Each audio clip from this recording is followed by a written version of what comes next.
प्रख्यात नेता माननीय श्रीमान नितिन जी गडकरी से निवेदन है अपने प्रेरणात्मक शब्दों से मार्गदर्शन करें।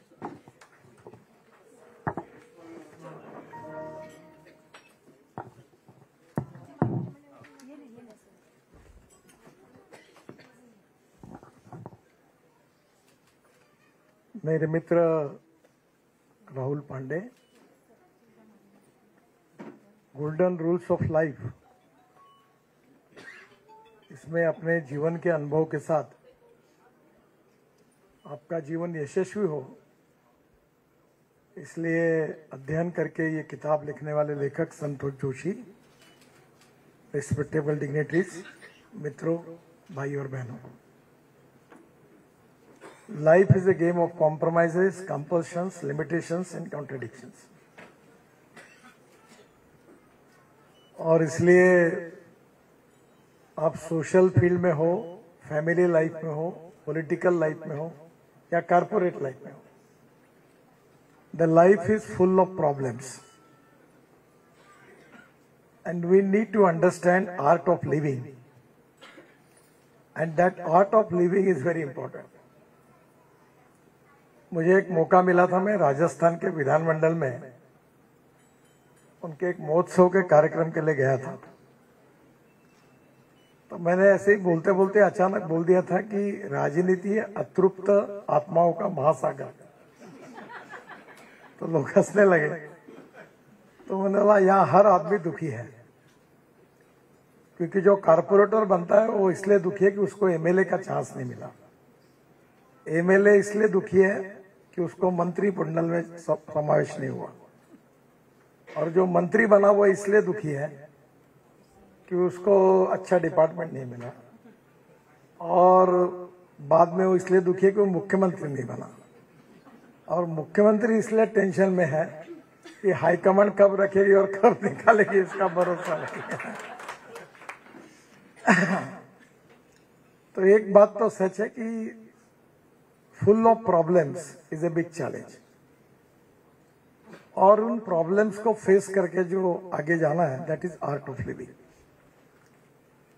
एक रिचर्ड निक्सन के आत्मचरित्र की एक बात मैं अक्सर याद रखता हूं, जो हमारे लिए विशेष उपयोगी थी, क्योंकि मैं जब राजनीति में आया था तो हम लोग चुनाव हारते ही थे. तो मेरे एक मित्र ने मुझे वो किताब दी थी. उसमें लिखा था, the man is not finish when he is defeated, but he is finish when he quits. तो युद्ध भूमि पर हारने के बाद कोई समाप्त नहीं होता, पर युद्ध भूमि छोड़कर जब भाग जाता है तो समाप्त होता है.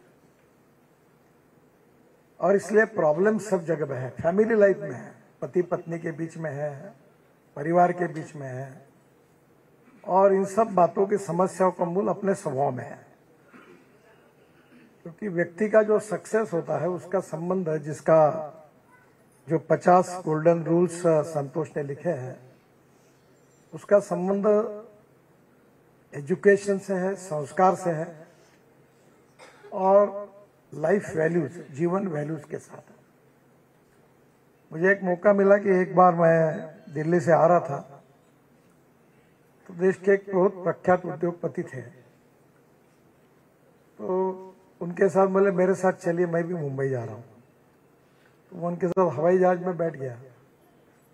हमने दोनों ने खाना खाया, 5-10 मिनट 15 मिनट बातचीत हुई, और मैंने कहा मैं आराम करूँ क्या? बोले आपको नींद लगेगी? मतलब मेरी एक अच्छी बात है कि मुझे 2 मिनट में नींद लग जाती है. बोले ऐसा? अभी तो अखबार में ये आया, वो चल रहा, वो चल रहा. मैंने बोला जो सोचता उसको चिंता है, जो सोचता नहीं उसको चिंता करने का कोई कारण नहीं. तो मैंने बोला भगवान ने अपनी औकात और हैसियत से हमको बहुत ज्यादा दिया है. तो मैं जाके सो गया, तुरंत मुझे नींद लग गई. ये जो ज्यादा विचार करने वाले लोग होते हैं वो अपना खुद जीवन अपनी विद्वत्ता के कारण अस्वस्थ कर लेते हैं, क्योंकि उनके जीवन को डिस्टर्ब होता है, अस्वस्थता होती है, अतृप्तता होती है, समाधान नहीं होता है. और ये हर फील्ड में है. और एक सच्चाई है कि no one is perfect and no one can claim that he is perfect. उत्तम, अधिक उत्तम, सर्वोत्तम, अप टू इन्फिनिटी. हमारे बीच में कोई पूर्णांक भी नहीं है, हम सब अपूर्णांक हैं। और रामदास स्वामी जी ने कहा वही है कि जगी सर्व सुखी ऐसा कोण है, कोण है, क्योंकि कहीं ना कहीं तकरार होती है। क्योंकि जो साइकिल लेता है वो इसलिए दुखी है कि स्कूटर नहीं है ले पाया, स्कूटर वाला दुखी है कार नहीं ले पाया, कार वाला दुखी है उसको मर्सिडीज चाहिए तो भी उसके लिए दुखी है। और मर्सिडीज में जो हवाई जहाज लेता है वो बोलता है और 4 हवाई जहाज लेना है, और बाद में भी दुखी है।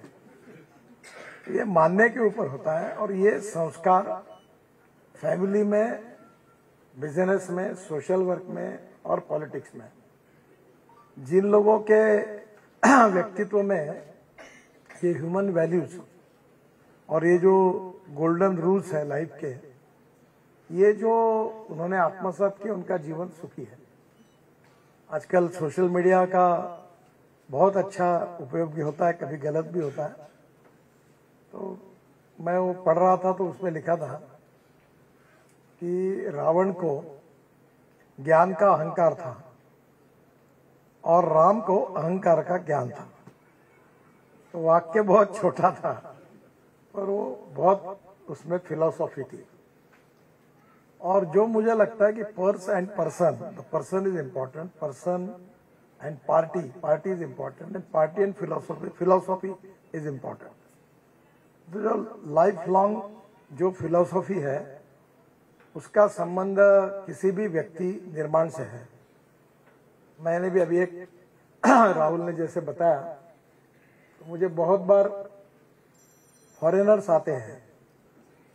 और अभी बीच में मैं एक आईआईटी जो इंजीनियर्स है अमेरिका में और वर्ल्ड में है, उनके एक कॉन्फ्रेंस का उद्घाटन मेरे हाथ से हुआ, वीडियो कॉन्फ्रेंस से। तो एक एक जन बड़े बड़े कंपनियों का ये था। मुझे भी संकोच हो रहा था कि मैं इनके सामने क्या बोलूं। तो उन्होंने मुझे बाद में जो इंडिया के थे उन्होंने पूछा, तो मैंने तो कोई तैयारी नहीं की है, पर अपने जीवन में जो एक्सपीरियंस है उसके ऊपर ही मैं जो कुछ है आपको बता सकता हूँ। प्रॉब्लम यह है कि हमारे बीच में अहंकार है और एरोगेंस भी है, क्योंकि हमारे सबके जीवन में छोटे छोटे प्रॉब्लम्स हैं। कुछ पॉजिटिव क्वालिटेटिव चीजें जो है वो हमने आत्मसात नहीं की है, और कुछ इनहेरेंट बुराई है उसको हम बढ़ाते हुए आगे जा रहे हैं। और व्यक्ति ये परिवर्तनशील है। जैसे एक कंपनी का अगर एक व्यक्ति एमडी बनता है तो प्रॉफिट में आती है, और एक व्यक्ति अगर एमडी बन जाता है तो कंपनी को डुबा देता है। दोनों भी क्वालिफाइड है। और पर स्वाभाविक रूप से यह क्यों होता है, इसका संबंध जो है कि उसका व्यक्तित्व, कर्तृत्व, नेतृत्व कितना, कौन से क्वालिटी में कैसा है, यह सबसे इंपॉर्टेंट होता है। मैं संतोष को इसलिए धन्यवाद दूंगा कि ये उन्होंने ऐसे गोल्डन रूल्स बताए कि जो सक्सेस के लिए आत्मसात करने से आपके जीवन में बदल होकर आपको यश मिल सकता है। पर जो ये कहेगा कि मैं तो विद्वान हूं, मुझे कौन बताएगा, मुझे सुनने की क्या जरूरत है। ऐसे बहुत लोग हैं जो कहीं कुछ बताने के लिए जाते तो बोलते हैं नहीं मुझे मालूम है, मुझे सब समझता है। ये मुझे जो समझता वाले वो जाके डूबते हैं, और जब पूरे डूबते तब बोलते हैं मेरे से गलत क्या हुआ। भाई आप जिस मार्ग से जा रहे थे तो 4 लोग आपको जगा रहे थे कि ये मत करो, तो वो इसलिए डूबता है क्योंकि उसके निर्माण में, उसके एजुकेशन सिस्टम में, उसके परिवार में, उसके ऑर्गेनाइजेशन में जब जब उसको कहीं ना कहीं अच्छी बातें सीखने का मौका मिलता है तो अब वो उससे परिपूर्ण बनता है। A good person in a bad atmosphere, तो वो बैड बन जाता है, और बैड पर्सन में गुड एटमॉस्फेयर अच्छा बनता है। आईक्यू की बात करेंगे तो हर फील्ड में काम करने वाला, गलत काम करने वाला भी आदमी दिमागदार होगा तो ही सक्सेस होता है। तो आईक्यू दोनों के पास होता है, उपयोग वो कहाँ करता है ये उसका तो निश्चित रूप से उसके ऊपर डिपेंड होता है। संतोष ने ये जो गोल्डन रूल्स ऑफ लाइफ बताया, ये ह्यूमन फिलॉसफी है। और ह्यूमन फिलॉसफी में हमें अपने जीवन में प्रगल्भ, समृद्ध और संपन्न समाज बनाने में हमें ये थोड़ा सा आत्मपरीक्षण करना ही चाहिए। और जो लोग अपने जीवन में आत्मपरीक्षण करते हैं उनके जीवन में और व्यक्तित्व में, कर्तृत्व और नेतृत्व में बहुत तेजी से परिवर्तन होता है। और जो लोग ऐसा समझते हैं कि मैं जैसा हूं ऐसा ठीक हूं, मुझे बहुत बार ये अनुभव आता है कि लोग आते हैं कि मैं तो सब कुछ कर रहा हूं, मेरे को क्यों नहीं टिकट दिया आपने? सामने उसके मुंह पे क्या बोल रहा हूं, उसको टिकट क्यों नहीं दिया? तो वो मेरे में कमी क्या है? अब ये जब प्रश्न कोई पूछता है तो किसी की कमी उसके सामने बताना यानी और मार खाना। तो प्रॉब्लम यह है कि कोई किसी को कमी बता नहीं सकता। मेरी माँ कहती थी कि निंदकाचे घर असावे शेजारी। उसने मुझे बहुत उसके कारण पढ़ने के लिए मिला कि कोई आदमी अगर मेरे पास आकर बोलता है, सब तो तारीफ करने वाले ही मिलते हैं, और जब वो मिलता है वो बताता है कि ये मत करो, तो मैं बोलता हूँ पहली प्रायोरिटी उसको दो कि जो आपको आपके ऊपर निगेटिव बात कर रहा है। मुझे लगता है कि ये बहुत इम्पोर्टेंट है और इसका ये जो सबसे बड़ा इम्पैक्ट ये है कि जो इसको सोचेगा, पढ़ेगा, और ये एंटरटेनमेंट नहीं है, ये व्यक्ति निर्माण की प्रोसेस है, पर्सनैलिटी डेवलपमेंट की प्रोसेस है।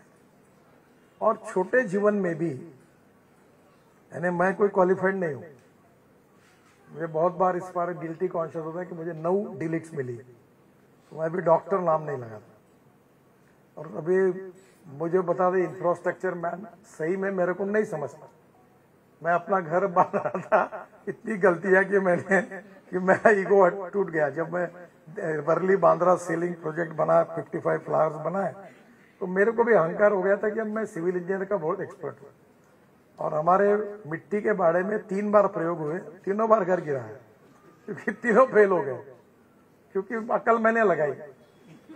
तब मैंने कहा कि जिसका काम वही करे, हेयर कटिंग सैलून वाला शेफ नहीं बने और शेफ वाला बाल काटने के काम के लिए न जाए, because expertise is very important and experience with expertise is more important. तो ये हर आदमी की ये विशेषता होती है, और इसलिए छोटी सर्विस करना हो या बड़ा उद्योगपति बना, हर जगह पर हिम्मत चाहिए, पॉजिटिविटी चाहिए, डिसीजन मेकिंग कैपेबिलिटी चाहिए और टीम वर्क चाहिए। ये जो रूल्स है, इसमें मैं बहुत लोगों को देखता हूँ, वर्ल्ड में भी अभी काफी जगह लोगों से मिलने का मौका मिला। तो अनेक लोगों से, एक बार बिल गेट और उनकी पत्नी जब उनका डाइवर्स था मेरे घर पर आई थी, कांचन थी दिल्ली में, तो ये मुझे पूछ रही थी कि उनके नाश्ते में क्या करना है, वो ये अमेरिकन खाएंगे क्या वो खाएंगे। तो मैंने कहा कि अब हमारा जो है वही करे। तो मतलब इसको दही मिसल दो, रस्सा चढ़ेगा। तो वो बोले वो कैसी बात करते आप, वो कैसे खाएंगे? मैंने बोला तुमको क्या करना है वो देखेंगे हम लोग क्या करेंगे। अब इसने वो रस्सा बनाया, तो जो ये इसकी बिल गेट की पत्नी थी, वो इसको इतना अच्छा लगा कि उसने हमारे सामने उसको झाड़ा, why you insist me to take that American breakfast. और ऐसा तीखा था, वो करके वो रस्सा पीती थी, तो उसको बहुत अच्छा लगा। फिर मुझे उन्होंने, बिल गेट ने बताया कि एक बात बिल्कुल सही है कि जब हम अलग अलग प्रकार के प्रयोग करते हैं और जब किसी को टेस्ट करते हैं, तभी हमको पता चलता है वो अच्छे है कि नहीं है। अगर टेस्ट न करने के पहले ही अगर अपन बायस होंगे कि भाई ये खराब है, तो नहीं हो पाएगा। तो these are the small things which are related with sanskar and values and experience of life. और एक्सपीरियंस ऑफ लाइफ में ये एक बात ये भी मैं बोलता था तो बड़ी काफी चली गई हो कि जो लोग बड़े होते हैं, विद्वान होते हैं, बड़ा नाम होता है, उनके नजदीक जाने के बाद अनुभव से पता चलता है कि हम इनको जितना बड़ा समझते थे उतने बड़े नहीं, बहुत छोटे हैं। और जिनको हम छोटा समझते हैं और उनके पास जाकर अनुभव से पता चलता है कि वो बहुत बड़े हैं। Overall life is a struggle और चैलेंजेस हैं। अब जो चैलेंजेस चाहे पर्सनल लाइफ के, बिजनेस लाइफ के, पॉलिटिकल लाइफ के, सोशल लाइफ के, जिनको सॉल्व करके सुख और आनंद का जीवन जीना है, they need to understand what are the practices, successful practices जिसके कारण हमारे जीवन में आनंद निर्माण हो सकता है। ये जो रूल्स है ये बहुत इंपॉर्टेंट है और ये छोटे छोटी बातों से है। जैसे मैं कभी कभी अभी काफ़ी यूनिवर्सिटीज़ के प्रोग्राम में जाता हूँ तो हमारे मैथमेटिक्स में हमको एक सिखाया था कि ए नाम के व्यक्ति ने ए स्क्वायर काम किया तो बी नाम के व्यक्ति ने बी स्क्वायर काम किया, तो total work is A square plus B square. फिर बाद में मैं सबको बता दूं, देखो ए प्लस बी ब्रैकेट में स्क्वायर, अगर वो दोनों मिलेंगे और मिलकर काम करेंगे तो result is A square plus B square plus twice A B, and that is the result of जो है कलेक्टिव टीम स्पिरिट। तो टीम स्पिरिट बन ही नहीं पाती टीम, क्योंकि दोनों के अहंकार इतने ऊपर होते हैं कि वो टीम बनाना मुश्किल होता है। और इसलिए ये जो रूल्स को जो लोग फॉलो करेंगे उनके लाइफ में मुझे लगता है कि उनको काफ़ी अच्छा सक्सेस मिलेगा। और संतोष ने कॉर्पोरेट जीवन में भी अनुभव किया, और दूसरी इंपॉर्टेंट स्ट्रेंथ उसकी है कि वो स्पिरिचुअल लाइफ से भी उसका संबंध रहा है। तो एक तरफ प्रोफेशनल मैनेजमेंट, दूसरी तरफ स्पिरिचुअल लाइफ से प्राप्त हुई वैल्यूज, एक्सपीरियंसेस, और दोनों के कॉम्बिनेशन से एक भविष्य के जीवन का सुखद और आनंद का मार्ग ये रूल्स को फॉलो करने से हो सकता है। व्यक्ति परिवर्तनशील है और जीवन में जब अच्छे कोई बातें मिलती है तो उसके लाइफ को वो बातें बदल देती है। मैं एक बार अमिताभ बच्चन जी को मैंने कहा था कि आनंद पिक्चर इसलिए अच्छा था कि आनंद ने लोगों को सिखाया कि कितना भी बड़ा दुख हो तो भी आनंद से लाइफ जीना चाहिए। तो जहाँ फिलॉसफी आती है, जहाँ नाटक में, सिनेमा में या कोई भी किसी भी इंसिडेंट में, वो लोगों के जीवन को बदल देती है। तो ये 50 गोल्डन रूल्स आप सबके विशेष रूप से जो लोग इसको पढ़ेंगे उनके जीवन को बदलने का भी काम करेगा, और उनके जीवन को जो समस्याग्रस्त है, प्रॉब्लम्स है, उसमें से इसको पढ़ने के बाद उनके व्यक्तित्व में बदल होकर वो जीवन का आनंद ले सकेंगे, ऐसा मुझे विश्वास है।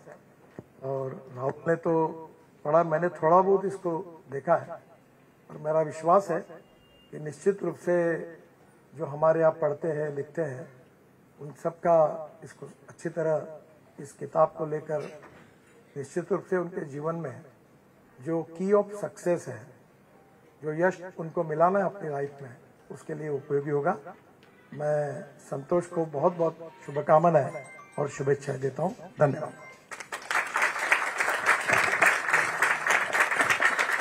बहुत बहुत धन्यवाद आदरणीय